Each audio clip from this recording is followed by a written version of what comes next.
Secondly, obey God.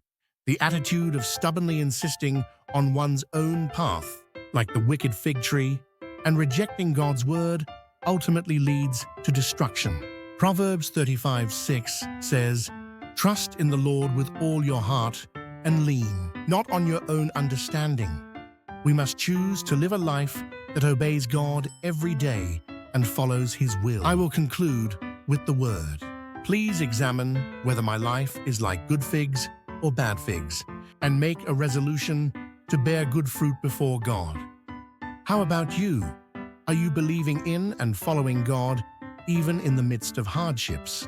Or are you living by relying on the ways of the world? A life that follows God's word is not just for us.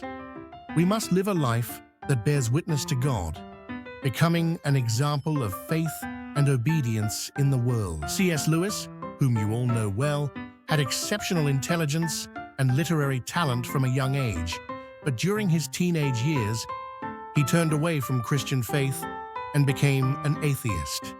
He achieved academic success at Oxford University, focusing on intellectual inquiry and secular values.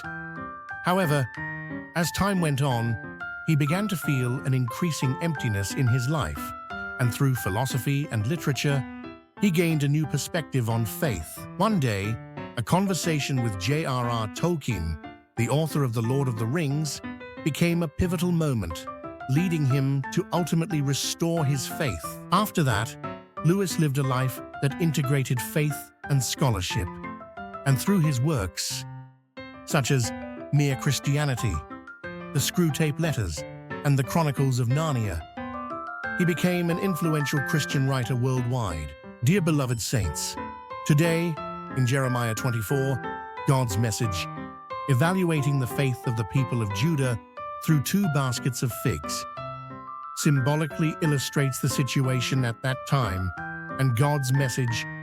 As we observe the outcomes of those who obey and disobey God's word, what lesson have we come to realize?